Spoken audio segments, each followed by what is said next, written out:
os clássicos, para os inovadores, para toda a família, para um só, para os que se esforçam, para quem se refresca, para os que amam praia, para os que amam serra, para os que vão e os que voltam, para quem curte academia, para quem quer opção, para quem quer sair do comum, para os solteiros, para os casais, para os filhos, para os que pensam no futuro dos filhos, para quem bebe da fruta, para quem bebe da nuvem, para os brasileiros de todo lugar, para todos. Coca-Cola Brasil.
O que a gente mais faz hoje em dia é clicar. Pena que o destino da maioria desses cliques é esse, o desperdício. Você sabia que apenas um clique pode ajudar a combater a fome no nosso estado? É só acessar cliquealimentos.com.br e dar um rumo mais digno aos seus cliques. A mesa de quem tem fome. Doar pelo Clique Alimentos é gratuito e não demora nem um minuto. Faça a sua parte. Clique para quem precisa. www.cliquealimentos.com.br.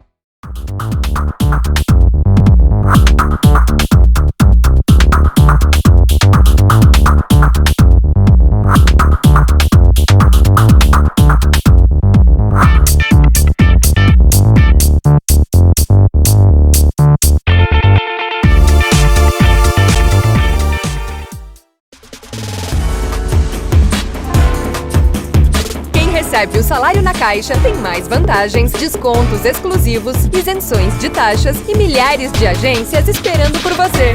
Na Caixa vem que tem.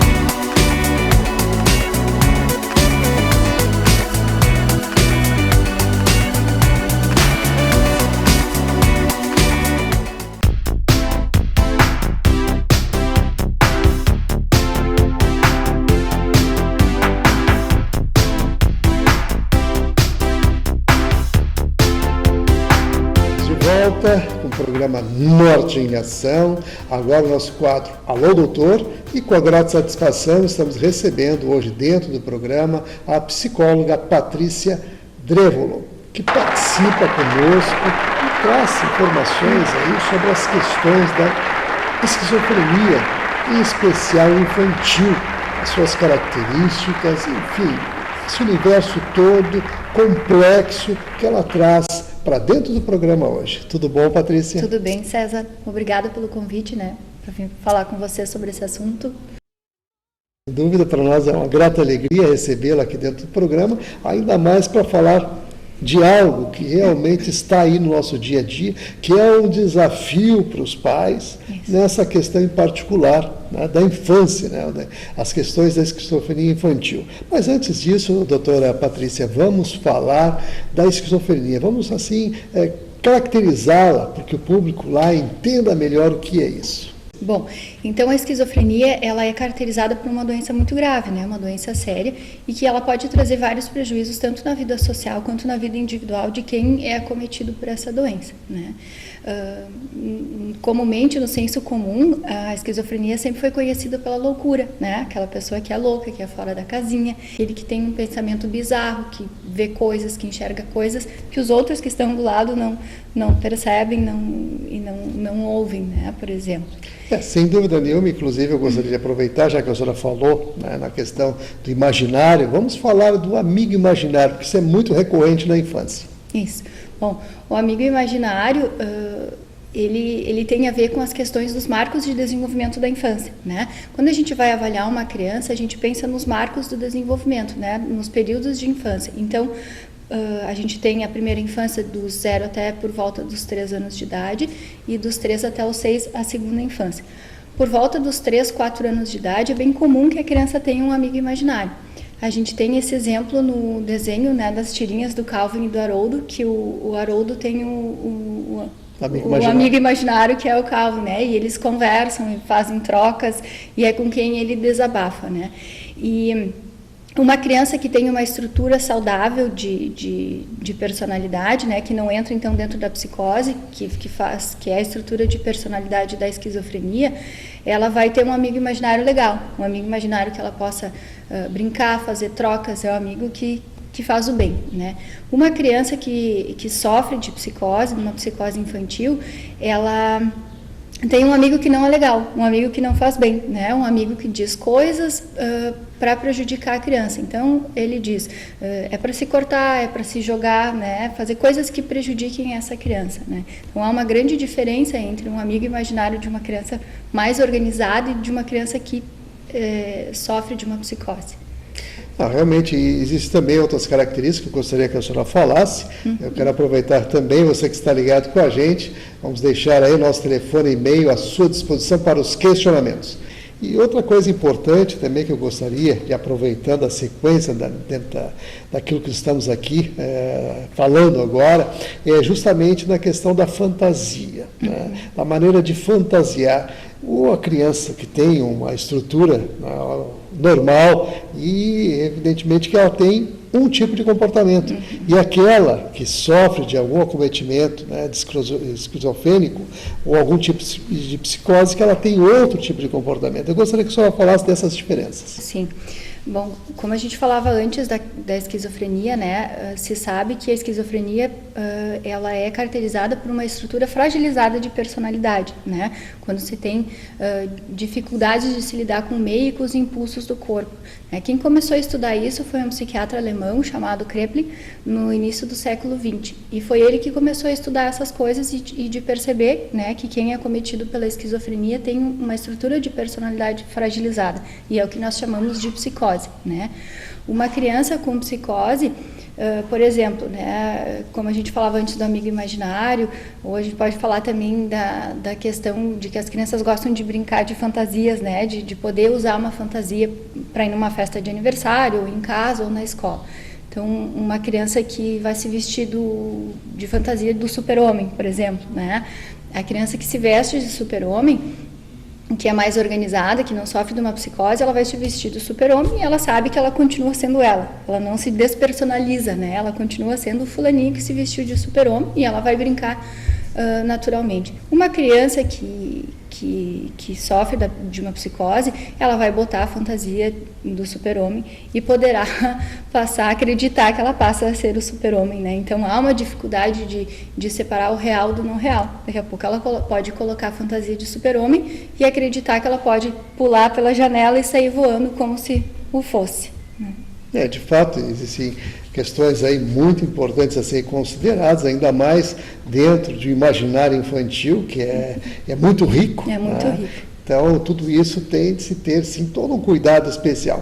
Mas, doutora Patrícia, vamos falar aqui dos tipos de psicose, né, que existem, porque existe uma classificação e existe toda uma preocupação, inclusive, na hora de diagnosticar, ou seja, de isolar cada uma das suas características, que eu gostaria que a senhora falasse agora, começando, evidentemente, pela simbiótica, que é uma das psicoses que está aí introduzida dentro da questão da esquizofrenia. Isso. Existem 4 tipos de psicose, tá? Na infância. Uma delas, então, a simbiótica, como tu falaste, ela é uma psicose onde a criança tem muitas dificuldades de poder se separar da mãe, né? Tanto no real quanto no imaginário. A criança precisa o tempo todo da presença da mãe, de preferência, ou de alguém que a cuide, né? É difícil de ficar sozinho, mas a gente pensa mais nessa questão de ficar ligado o tempo todo à mãe, né? Uma dependência muito grande, como se estivesse ainda com o cordão umbilical ligado. Isso. Né? E tem essa dificuldade toda, vamos dizer, de desmembrar e buscar, evidentemente, uma autonomia maior. Porque provavelmente houve uma dificuldade grande de conseguir ter um corte no simbólico ainda, né? Um corte no real e no simbólico, nesse cordão umbilical, que faz com que a criança se sinta estruturada, né? De forma com que ela consiga transitar entre os lugares e ir para o social para poder viver a sua vida sem ter sempre alguém, né? Que lhe acompanhe, né? Que lhe dê esse suporte, né? Muito bem, e a questão da psicose depressiva, como é que a senhora caracteriza ela? A psicose depressiva, ela é caracterizada por uma tristeza muito profunda, né? A criança sofre de uma melancolia. São aquelas crianças que estão sempre tristes, que estão sempre deprimidas. E muitas vezes até essas crianças podem sofrer de pensamentos suicidas, e inclusive de tentativas suicidas, né? Então, é importante cuidar essas coisas, porque em alguns momentos até pode ser necessário que as crianças, né, que esteja sofrendo disso, que a criança possa precisar de uma internação domiciliar ou até hospitalar, né? Precisa de cuidados maiores, porque acaba se colocando em situação de risco. Realmente é preocupante, inclusive, doutora Patrícia, é algo que realmente suscita dos pais um interesse maior, um cuidado maior com aquele ser que está ali, porque envolvido de um acometimento como esse, realmente é algo muito complicado. Né? Mas nós vamos ainda tratar de outras questões aqui, de tipos de psicose, que em seguida nós vamos fazer um breve intervalo, em seguida a gente retorna para falar dos quadros de borda, fica a interrogação para saber o que é isso, e a paranoide, né, que também é uma outra questão dentro da esquizofrenia, ou seja, dessa psicose, que vai ser conotada aqui pela doutora Patrícia. Então, continue ligado que no Instante Só a gente volta.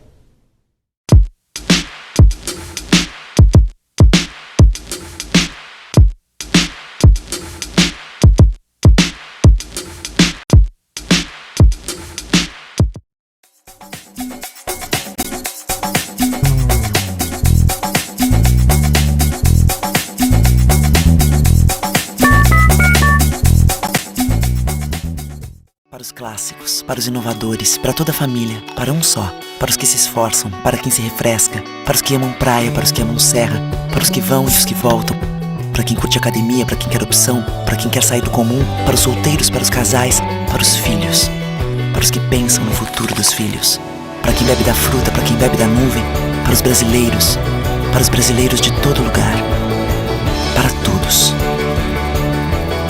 Coca-Cola Brasil.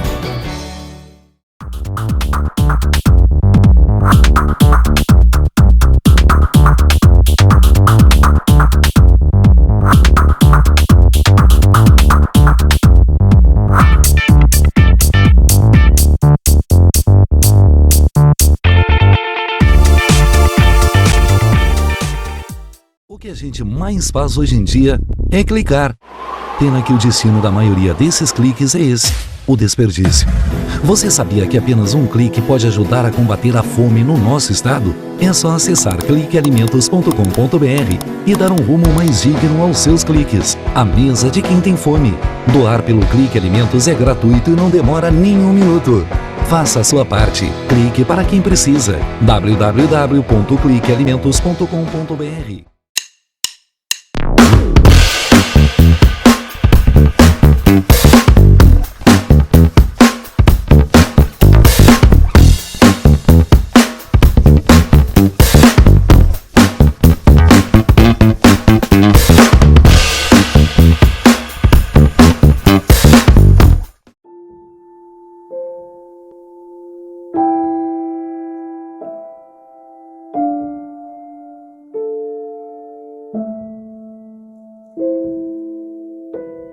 Não ignore os avisos. 10 entre 10 suicidas avisam que vão se matar. Seja por depressão, desemprego, desamor ou desespero, alguém próximo de você pode estar planejando suicídio.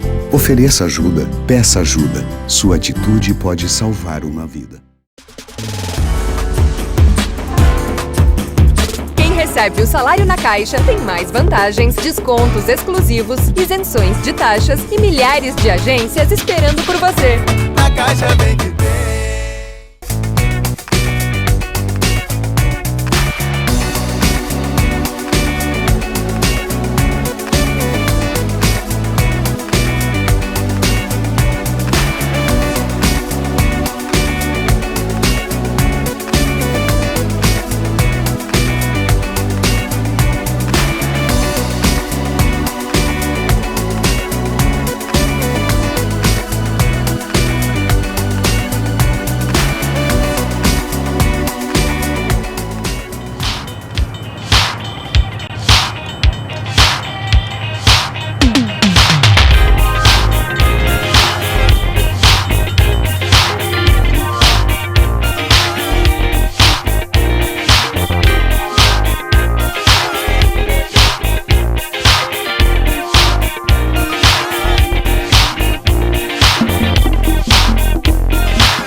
Continuamos aqui com a doutora Patrícia Andrévolo, que participa aqui conosco, trazendo esclarecimentos sobre as questões da esquizofrenia, ou seja, psicoses, né, em especial infantil. E agora vamos dar seguimento às questões dos tipos de esquizofrenia que estávamos aí abordando há pouco no quadro anterior, dando continuidade agora para explicar o que como é que se conota essa questão dos quadros de borda. Bem, os quadros de borda, eles são caracterizados por uma psicose onde a criança tem muitas dificuldades de controlar os impulsos corporais, né? Então, há uma agitação psicomotora bem importante, né? E a criança também pode apresentar através dos acessos de fúria, né? É importante também tomar cuidado porque essas crianças vão para a escola e às vezes acabam confundindo toda essa agitação psicomotora com outras patologias, né? Com outros quadros, né, diagnósticos, e que muitas vezes a psicose vem antes desses outros quadros, né, que fazem com que a criança tenha toda essa agitação. Nesse quadro de borda, a criança tem um funcionamento que ela, como o nome já diz, é uma borda, né? Ela fica no meio entre a neurose e a psicose. Ela já está um pouquinho mais organizada, assim, de estrutura de personalidade. Então, ela consegue circular entre a neurose e a psicose, né? Como já diz o nome.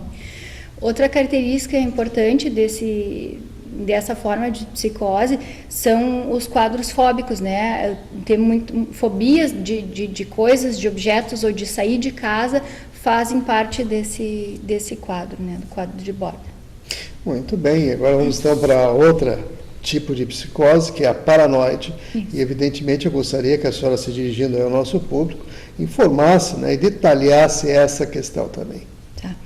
A psicose paranoide, né, é uma psicose onde a criança pode apresentar delírios e alucinações, né? O que é isso? Ter distorções do pensamento, escutar coisas ou ver coisas que os outros que estão do outro lado, na questão do lado, não enxerguem, não escutem também, né? Pode ter também alteração da fala, né, da linguagem, dificuldades para poder falar, um afeto mais embotado, né? Então são sintomas que podem fazer parte desse quadro de paranoide. E todos eles têm as suas características, né, e complexidades também, né, doutora? Então, doutora Patrícia, vamos passar agora a uma situação que é muito recorrente, que é confundir o autismo com esquizofrênico. É algo que a senhora tem deparado muito no seu consultório. A gente traz para essa pauta também, até para que as pessoas que estão aí nos acompanhando nesse instante, aproveitando mais uma vez aí para colocar o nosso telefone e e-mail para os questionamentos. Então vamos falar dessa confusão que existe aí entre o autismo e a psicose, ou seja, a esquizofrenia. Bem, é que assim, ó, é muito difícil de poder fechar um diagnóstico nesse momento, né? Porque é difícil de poder diferenciar entre a psicose e o autismo, porque eles têm características muito parecidas, tá? Mas tem algumas coisas que nos norteiam para poder ser mais fácil de poder separar se a criança tem um funcionamento autista, né? Se ela tem um autismo ou uma psicose, né? A psicose, ela é caracterizada por falhas no modo de simbolização, da criança poder simbolizar as coisas. Por exemplo, uma criança que sofre de uma psicose, quando já está no período escolar, ela pode ter grandes dificuldades de aprendizagem, né? Por exemplo, aprender a ler, a escrever, a simbolizar o grafema, o fonema, saber que aquele desenho da letra A significa o som do A, né? A ler textos e poder interpretar as coisas que estão nas entrelinhas, tá? Então, essa questão da simbolização. A criança com uma psicose também, ela vai ter uma relação muito intensa com o outro, ela busca o outro o tempo todo, é como se houvesse um grude, né? Como a gente falou antes da simbiose, a criança gruda no outro, ela pede com que o outro fique o tempo todo junto com ela, né? Agora, já no autismo é diferente. O que nos ajuda a diferenciar é que no autismo, a criança fica presa no próprio gozo do corpo. Ela vai querer brincar sozinha, ela quer ficar sozinha, ela não demanda o outro e ela também não quer, quando o outro se oferece para poder brincar, para poder fazer alguma coisa, a criança também não aceita, ela quer ficar sozinha e presa em si no seu corpo, né? Então, existem essas diferenças que a gente pode utilizar para poder diferenciar a psicose do autismo. Muito bem, realmente são situações aí bem complexas e que necessitam, evidentemente, de uma intervenção profissional para uma avaliação mais acurada, mais precisa, né? E, claro, que o quanto antes isso for detectado, melhor, e a gente vai entrar nesses particulares logo mais e nas questões do tratamento. Mas antes disso, vamos falar da questão da dificuldade de aprendizado, que é uma outra característica e uma influência também que existe dentro dessas questões da psicose. Isso. A deficiência intelectual, como conhecida até um bom tempo atrás, se chamava de retardo mental, né? Hoje a gente tem uma nomenclatura diferente que então se chama de deficiência intelectual. Muitas crianças que sofrem de uma psicose ou de um autismo podem então sofrerem dessa deficiência intelectual, né? Esses dois quadros podem andarem juntos, né? E é importante que quando a criança já está sendo alfabetizada ou quando ela está na escola, se os professores começam a perceber dificuldades ou os próprios pais, que procurem ajuda né, de profissionais, como por exemplo um pedagogo ou uma equipe interdisciplinar que possa fazer uma avaliação para ver, né, para avaliar o que realmente está acontecendo com essa criança, né, e para poder ver assim até que ponto é de característica da personalidade, o que é aquilo ali da psicose ou do autismo, ou até onde é da deficiência intelectual, né, para poder montar as estratégias de aprendizagem.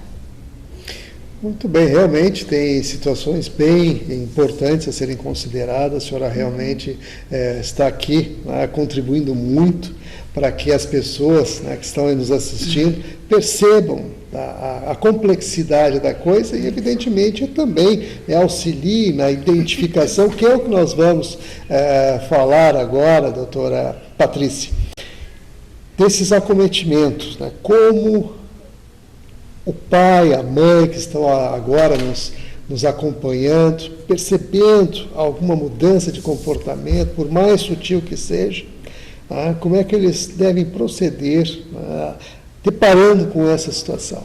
Inicialmente, a gente sempre sugere para os pais procurarem um auxílio quanto antes, né? Se os pais começam a perceber comportamentos diferentes daquilo que é esperado para aquela idade que a criança está passando, que procurem um auxílio profissional logo para poder avaliar essa criança, né?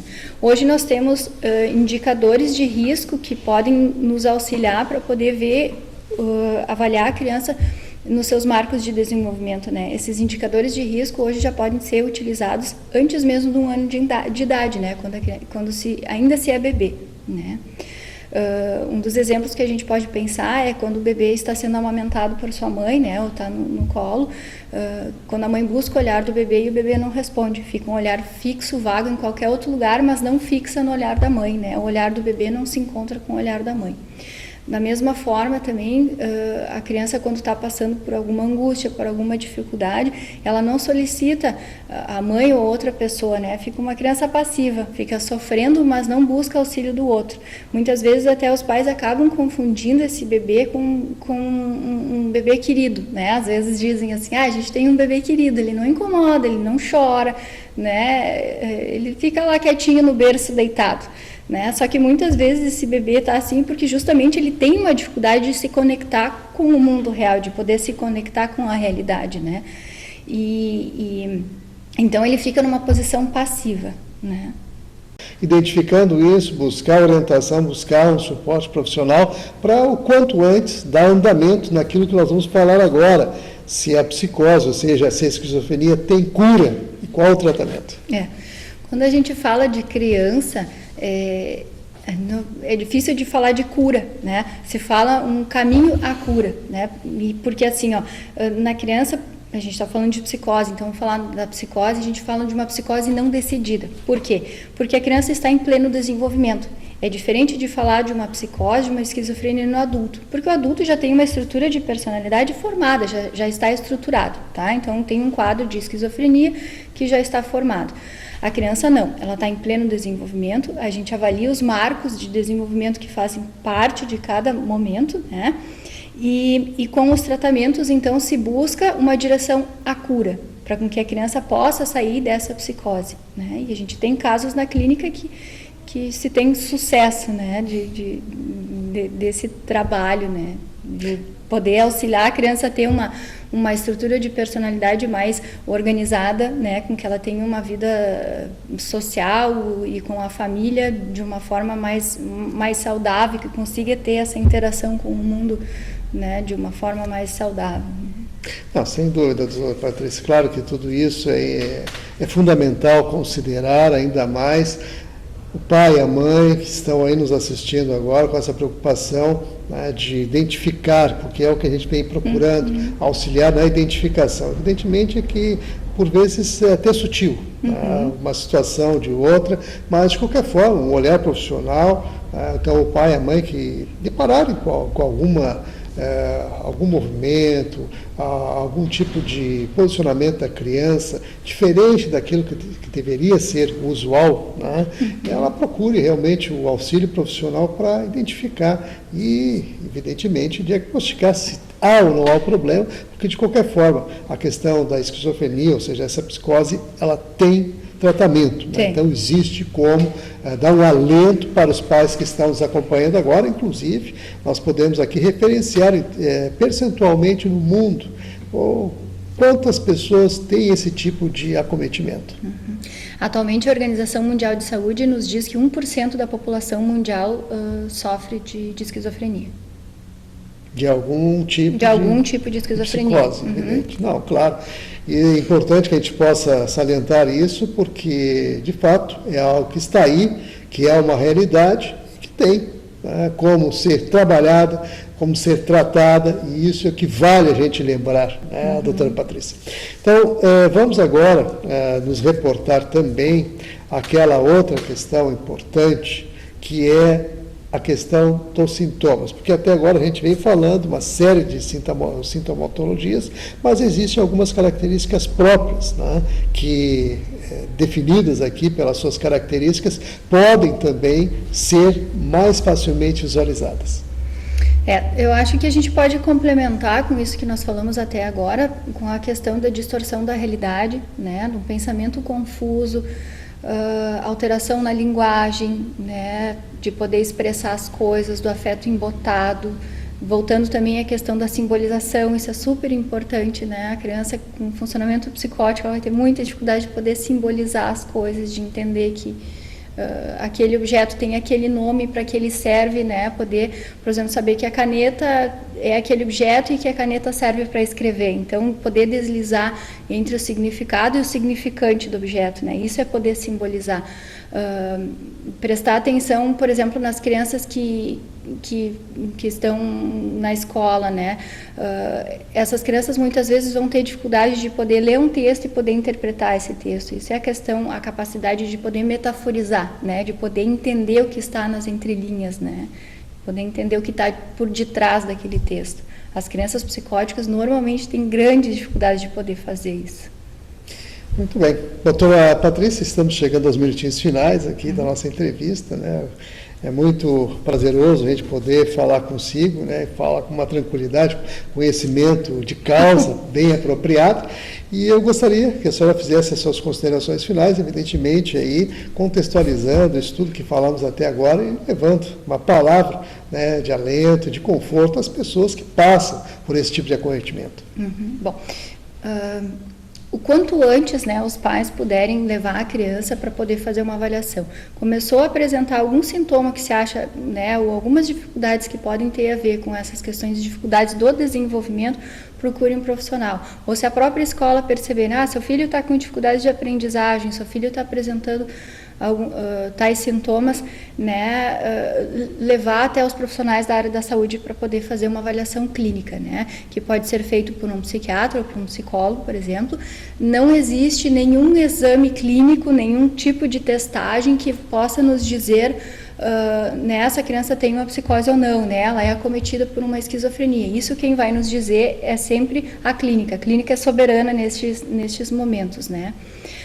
Então, além do tratamento medicamentoso, é importante com que os pais possam procurar um psicanalista, com que ele possa trabalhar com a criança de forma de se ocupar dela enquanto sujeito, né? De ver que tem alguém ali e que, por exemplo, pode-se ter um corpo agitado, bom, mas o que está acontecendo aí, né? Vamos dar sustentação para essa criança, né? E muitas vezes a criança com uma psicose precisa de um tratamento multidisciplinar, né? Então, com psicólogo, com psiquiatra, com pedagogo, com um fonoaudiólogo, né? E essa rede de profissionais, juntamente com os pais e com a escola, podem criar uma rede de sustentação bem importante, que muitas vezes é isso que a criança precisa, né? Uma rede de sustentação para poder se desenvolver, né? Muito bem, então vamos agradecer aqui a participação da doutora Patrícia Drevolo, tá trazendo aí realmente muita informação importante.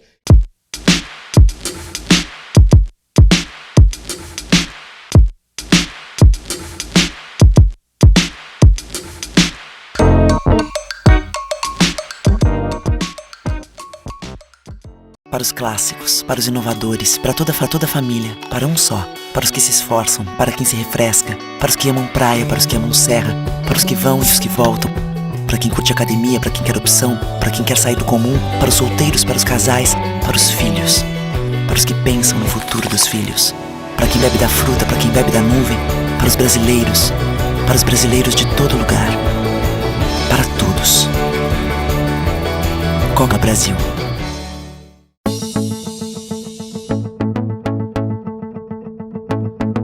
O Instituto do Câncer Infantil tem trabalhado muito para assegurar e melhorar a saúde da criança e do adolescente com câncer por meio de parcerias, assistência, pesquisa e mobilização social. Uma realidade que tem a parceria do Hospital de Clínicas de Porto Alegre na conquista de maiores índices de cura. Muita gente já vestiu essa camiseta e corre pela vida. Hoje estamos aqui para agradecer e dizer que você pode continuar ajudando as nossas crianças. Dê uma olhadinha no nosso site. Contamos com você. Você faz toda a diferença.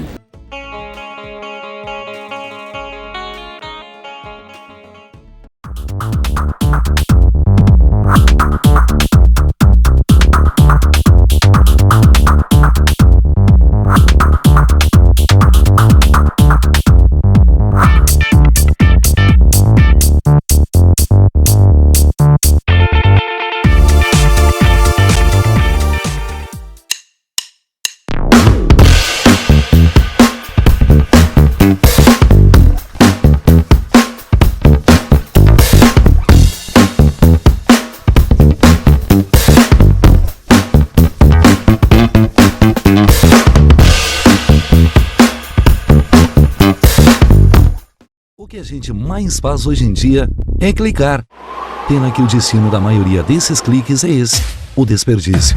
Você sabia que apenas um clique pode ajudar a combater a fome no nosso estado? É só acessar cliquealimentos.com.br e dar um rumo mais digno aos seus cliques. A mesa de quem tem fome. Doar pelo Clique Alimentos é gratuito e não demora nem um minuto.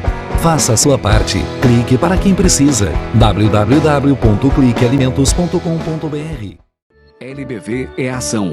Com a sua ajuda neste momento desafiador, a Legião da Boa Vontade já entregou toneladas de doações, entre cestas de alimentos e kits de material de limpeza, nas 5 regiões do Brasil. A necessidade ainda é grande, mas o coração solidário é muito maior. Acesse nossa prestação de contas e doe agora. lbv.org. Ajude a LBV a chegar a quem mais precisa.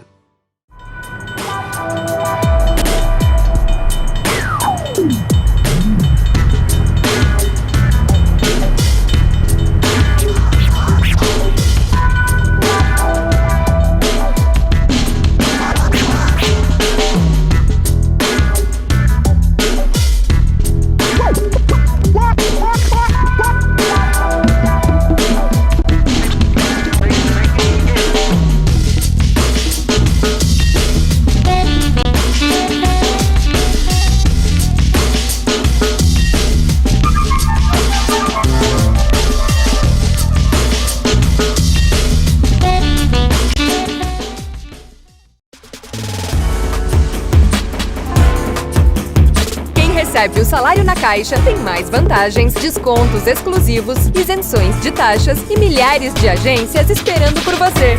Paga bem que tem.